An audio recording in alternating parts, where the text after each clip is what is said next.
Une obligation est un emprunt émis par des États, des entreprises ou des organisations internationales comme la Banque mondiale. La valeur nominale, l'intérêt et la durée sont connus à l'avance.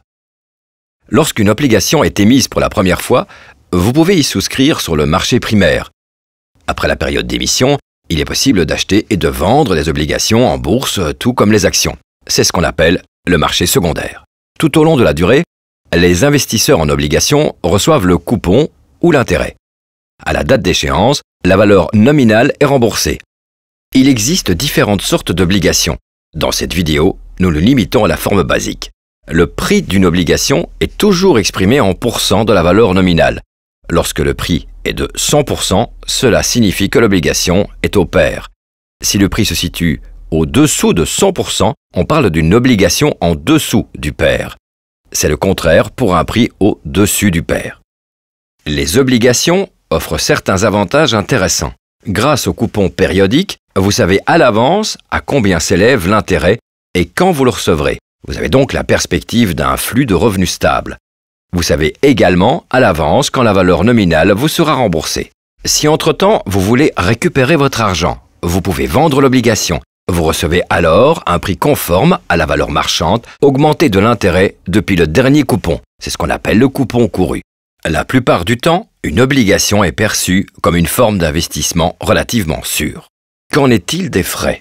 Si vous souscrivez à une obligation lors de son émission, vous ne payez aucun frais supplémentaire, car les frais d'émission sont déjà calculés dans le prix. Si vous achetez une obligation sur la bourse, vous payez, comme pour les actions, des frais de courtage et des taxes boursières. Dernière remarque, un précompte mobilier et d'application sur les coupons des obligations. Quels sont les risques? En tant qu'investisseur, vous avez prêté votre argent. Vous dépendez dès lors de la capacité de remboursement de l'émetteur de l'obligation. Si ce dernier se retrouve dans une situation difficile, vous risquez de perdre votre capital de départ.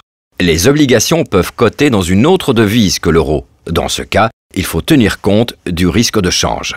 La valeur d'une obligation peut varier entre le moment de l'achat et la date d'échéance. Le taux d'intérêt y joue un rôle important.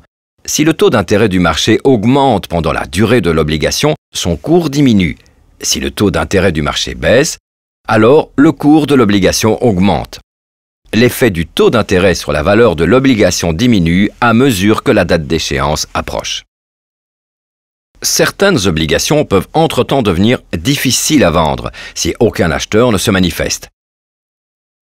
L'émetteur peut choisir de donner un certain score de qualité à ses obligations. Pour ce faire, il fait appel à des agences de notation, comme Standard & Poor's, Fitch ou Moody's.